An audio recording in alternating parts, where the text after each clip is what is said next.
Good morning my family. তোমরা সবাই কেমন আছো? আশা করি তোমরা সবাই ভালো আছো, আমিও ভালো আছি।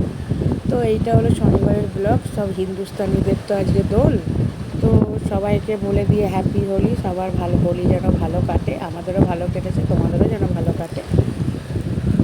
তো আমি কিন্তু সকালবেলা ঘুম থেকে উঠে পড়েছি, আর এই কদিন ধরে এখন লেট করে উঠছি, যেহেতু ছুটি আছে তোমাদের দাদা ভাইয়ের বা আমার ছেলের স্কুল, ওই জন্য এখন প্রায় 10টার সময় ঘুম থেকে উঠছি। আর আজকে উঠেছি আরও দেরি করে, কারণ আজকে রান্নাবান্না নেই। কালকে চিকেন করেছিলাম, সেটা রয়েছে, শুধু আজকে একটু পোলাও করবো। তো এইদিকে মানে আমার ছেলে আর মেয়ে ঠাকুরের প্রসাদ খাচ্ছে, পোলাও বলছি, এই সিন্নি খাচ্ছে, আর মিষ্টি আর মালপোয়া।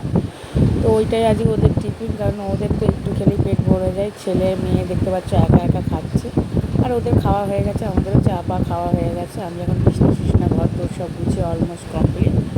আর ওইদিকে কিন্তু বাসন কটা ধোবো, আর কালকে কিছু বাসন গুছাবো। আর এই যে ফ্রিজে মাংস রয়েছে, ওটা শুধু খাওয়ার সময় গরম করব। তো গরম করব তো।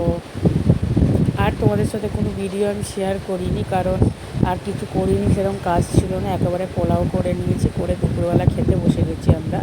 তো দেখতেই পাচ্ছ পোলাও, কালকে মাংস আর চাটনিটা বার করে নিয়েছি, এই যেমন নিয়ে বসে পড়েছি খেতে। তো আমাদের ঘরে প্রায় পোলাওটা আমরা করি, আমাদের ভালো লাগে খেতে, আর মাংস করলে বেশিরভাগ করি।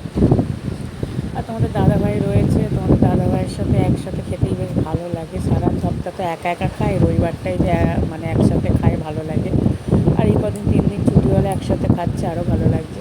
তো খাওয়া দাওয়া আমাদের হয়ে গেছে, ওইদিকে ছেলে মেয়ে কিন্তু ঘুমিয়েও পড়েছেন। আমি ছাদে চলে এসেছি কাপড় তুলতে। তো ভিডিওটা কিন্তু আমি বেশি বড় করিনি, ভিডিওটা মানে ছাদ থেকে শুরু করেছি, ছাদেই শেষ করবো। ভিডিওটা ভালো লেগে থাকলে একটা লাইক, শেয়ার, কমেন্ট আর সাবস্ক্রাইব করতে ভুলবে না। দেখা হচ্ছে নেক্সট ভিডিওটা।